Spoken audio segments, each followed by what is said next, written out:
Welcome back to What Arty Noobs with General Disturbance. This is a T28 concept. It's a Tier 7 American premium tank destroyer located on the assault team on Siegfried Line Assault and under the command of Call Me Gold Spender. Well, he's in a suitably attired T28. This is an assault tank. It was designed to breach the Siegfried Line, actually. The West Wall, as the Germans called it, but was rejected in favour of the T28 instead. It's got a 105mm gun, which is capable of doing 320 alpha and will penetrate 181mm with standard ammo. And he's put them the other way round. And an APCR round will do 224, so it does considerable damage. And it's very, very tough indeed. It's got 203mm of armour at the front, 101.6 at the sides and only 50.8 at the rear. And that's on the hull alone. On the turret it's got 101.6mm. And well, it's only got a few weak spots, and that's the lower plate if you can punch through. And of course these little cupolas either side for the machine guns. Yep, they're deadly. Okay, well, we've got an enemy tank just behind our teammate in the M2Y. It's a fallout tank. One shot's enough to take him out. And moving on. Now this game, I looked it up actually. It wasn't sent to me, but this is a pretty amazing game because it's kind of blink and you'll miss it in terms of how quickly it goes. It's very, very quick indeed. Okay, VK3002M takes a big hit for 368. That's a high roll. And now we're going after the fallout tank instead.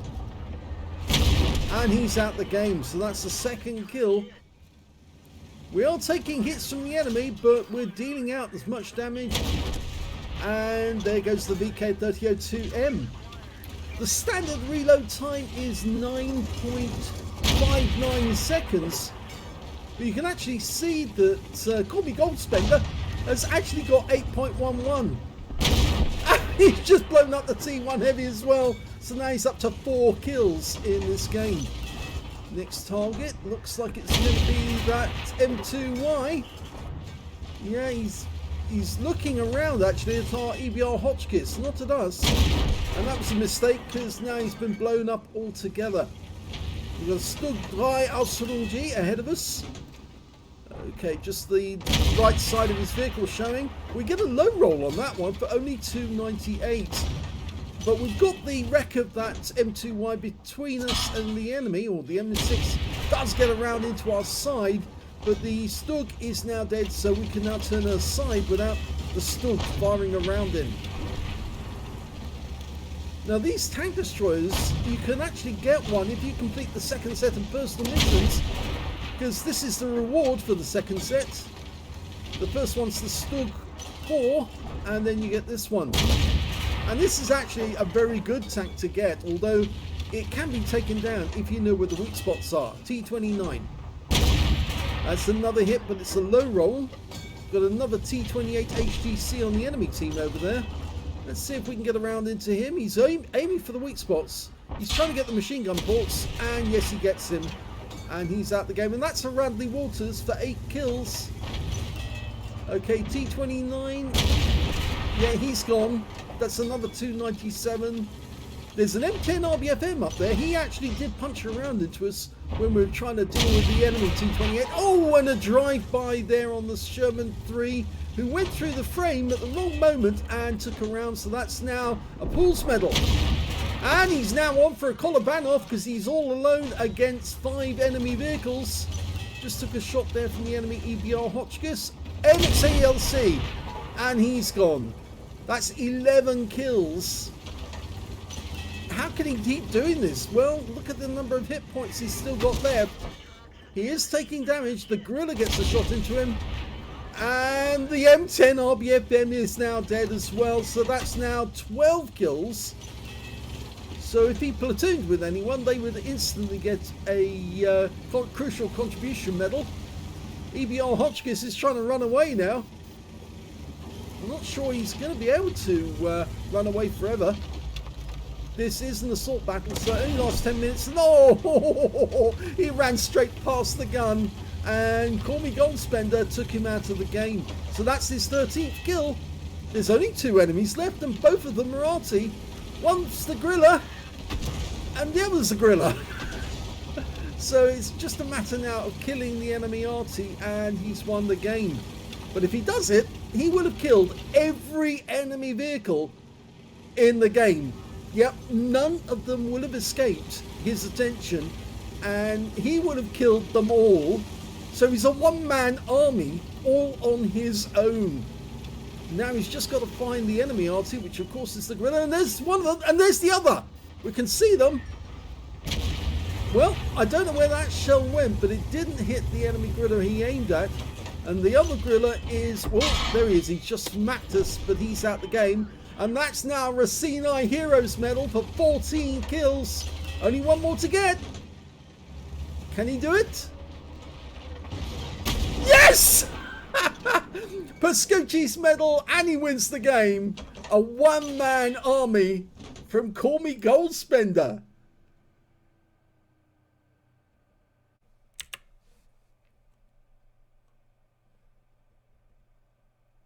Well, I have to say that that was a thoroughly amazing game by Call Me Gold Spender in the T28 concept.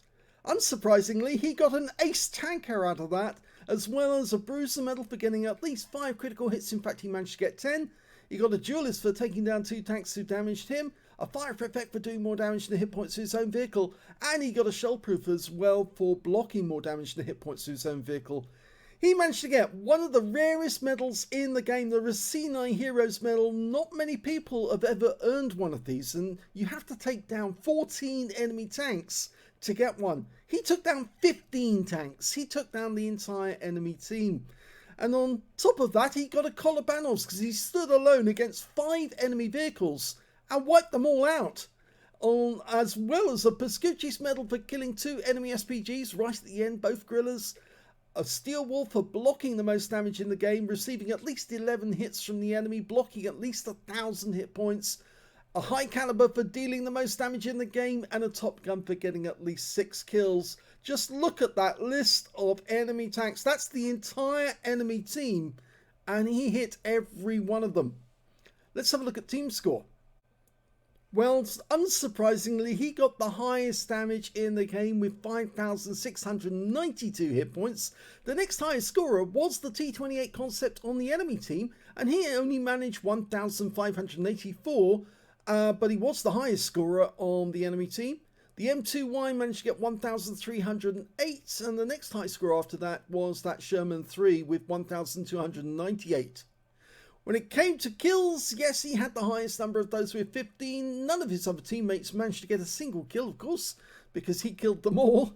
And when it came to kills on the enemy team, well, the Sherman 3 managed to get 5 kills, 1/3 of Call Me Gold Spender's team. 3 kills went to the Hotchkiss EBR. Of course, he died to that snapshot through the gap when he went flying past.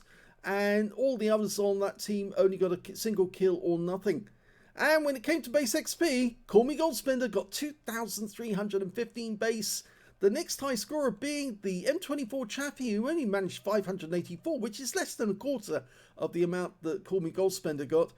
547 went to the M2Y, and the highest scorer on the enemy team was the Sherman 3, who managed only 536. If we look at detail, we can see he fired only 23 rounds in that game. You actually get 60 rounds of ammo, but he used less than half of that. He got 22 direct hits on the enemy and 22 penetrations. So that means only one of his shots actually failed to actually get any penetration. And I suspect, if I remember correctly, that was a shot that he actually fired at the enemy T28, which failed to connect. 5,692 hit points of damage, all of it was done at close range. He received 16 hits from the enemy, 2 of which penetrated, 12 non-penetrations, and 5 hits by way of splash. 1,530 hit points of damage blocked by armor. He spotted 2 enemy vehicles in the game, damaged 15, killed 15, and did 519 hit points of damage assistance. He earned 51,768 credits from the game, But after repair, ammunition, resupply and consumables, he actually made a loss, and that was mainly down to the fact that he was firing premium ammo. 13,220 credits lost, but I'm sure he will appreciate that's a very small loss when you've actually taken out all of the enemy team. 2,315 XP times 2 for the first victory, 695 for this being a premium vehicle, 7,641 experience points altogether. So he may have used premium ammo to wipe them all out, and well, his name is Call Me Gold Spender, but he had a fantastic tank to do it in. Let's have a look at the armor profile for the T28 concept. Here's the armor profile, and I think you can see that the armor is very strong indeed. Got actual impacted armor on that turret ring there of 203.2 millimeters, effective armor 206. On the front plate alone, it's 203.2, and effective armor, because I'm angling there, is pretty strong, although it is fairly flat, that one. So there's very, very little angling. But the upper plate there, which will bounce some shells because, of course, the way it's angled, so heavily raked, it's only 63.5 millimeters, but it's so well raked, so well angled that it actually gives an effective armor of 103. If we look at the sides of the vehicle here, we can see on the cheeks, it's actually capable of 179 millimeters. Even down here, it's 166. But here's the weak spot. If you can get a shell in, you can hit that machine gun port. It's only 101.6 millimeters, and most tier 7 tanks should be able to penetrate through those machine gun pods on either side. At the rear, you can see there is only 101 again, and on the stern, or we should say the rear of the tank, we can see it's only 50.8 millimeters, effective armor 50.9 there. So it is fairly thin on the rear and on the sides, but up front it's very strong armor indeed, so you're not likely to get through these areas, and you need to have APCR just to get through that that front plate. You try to go for the lower plate, it's so well angled that it'll ricochet off, so it's really this front plate here that you need to hit if you've got APCR, or the machine gun ports over here. So armor is incredibly strong. Let's have a look at the module profile. Well, I think you can see that the driver is sitting right up front. He's got his own little port. Of course, he's got that big thick plate in front of him. The ammo racks are on either side of the vehicle. You can see them on the left and on the right, and the gunner is on the left-hand side as you're looking at it. The commander, the TC, is actually on the right-hand side of the vehicle in this one. Normally they're sitting directly behind the gunner, but on this one, no, he's the other side. And he's got a pair of loaders directly behind him. They're taking the shells out of these racks and shoveling them into the breach. The radio is sitting directly behind one of the loaders. Now normally the radio would be near the commander actually, or there would be a radio operator, but there's no radio operator in this tank. It's just that big block there. The engine is at the back, and it's got fuel tanks either side with the transmission down below. So if you're aiming for an ammo rack, the idea would be to actually punch a shell through after the second roller, because you've got this area here where you might be able to pen the side of the vehicle if you can get through. If you're trying to aim from the front, you're not likely to get through that armor at the side. Remember, that's very strong armor there, and you'd need to have a particularly strong shell, APCR or something of that like, to punch through from the front to get to those ammo racks. So it's not so easy to get an ammo rack on this tank, but it's fairly easy to actually get through those machine gun ports.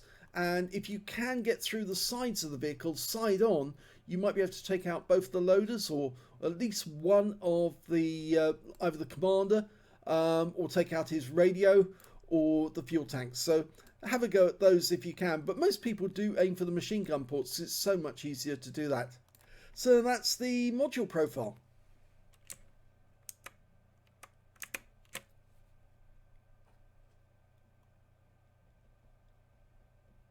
So I hope you enjoyed that once in a lifetime video, because I doubt if I'm going to see a 15-0 actually performed by one tank in such a short period of time again for some time. I've seen fairly quick 15 nils. In fact, I think I was in one game actually where it was only 4 minutes long, tier 10, and that was 15-0. But this was only 6 minutes, I believe. Well, 5 minutes and 50 seconds was the battle duration. But it's only one player who's actually scoring all those kills, so pretty unusual in that sense. So if you enjoyed that video, please give it a like, do subscribe to our channel, leave a little comment down below because it feeds the algorithm. And of course, do remember please that we're sending all of the profits from the channel to the Red Cross Ukraine appeal to help the refugees from the war. So the more of our videos you watch, the more money you'll be sending to help the refugees. Thanks for watching.